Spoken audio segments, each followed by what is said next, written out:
କିନ୍ତୁ ଯୋଜନା ବନ୍ଦ କରିପାରିବେନି। ପପୁଲାର ଯୋଜନା କରିକି ଯାଇଛି ନବୀନ ପଟ୍ଟନାୟକ। ଆଧାର ବନ୍ଦ କରିଦେବେ, କରିଦେଲେ। କହିଲେଣି ଆମେ ଡାଲମା ଆହୁରି ଅଧିକା ପରିବା ଦେବୁ, ମାଛ କିଲୋ ମାଂସ ଦେବୁ। ଭଲ,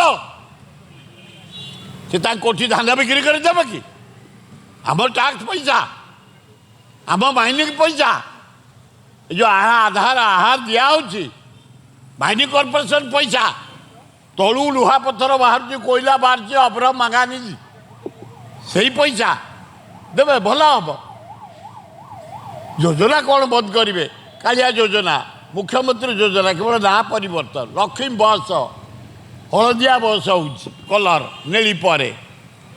ଯାହା କରିବା କଥା କରିଯାଆନ୍ତୁ, ଯୋଜନା ବନ୍ଦ କରିପାରିବେନି। ମାଡ଼ ଖାଇବେ ଗଳି କନ୍ଦିରେ।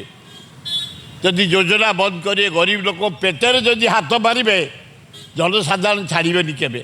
ନବୀନ ପଟ୍ଟନାୟକ ଗୋଟେ 5 ଟଙ୍କିଆ ମିଲ୍ କରିଦେଲେ, ଆଧାର ବଢ଼ିଆ ଚାଲିଛି। କୋଟିଏ ଲୋକ ଦିନକୁ ଖାଉଛନ୍ତି, ଗାଁ ଗହଳି ସହର ପର୍ଯ୍ୟନ୍ତ।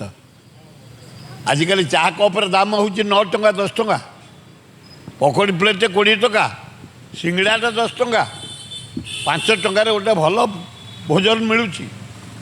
ମଧ୍ୟବିତ୍ତ ଲୋକ, ଗରିବ ଲୋକ, ଖଟିଖିଆ ମୂଲିଆ, ଇଭିନିଂ କିରାନୀ, ଛାତ୍ର ଛାତ୍ରୀ ସମସ୍ତେ ଖାଉଛନ୍ତି, ଆଦରରେ ଖାଉଛନ୍ତି, ବଞ୍ଚିବା ପାଇଁ ଖାଉଛନ୍ତି। ବଢ଼ିଆ ହେଇଛି। ତେଣୁ ଅତ୍ୟଧିକ ପେମେଣ୍ଟ ଦେଲେ କିଛି କ୍ଷତି ନାହିଁ।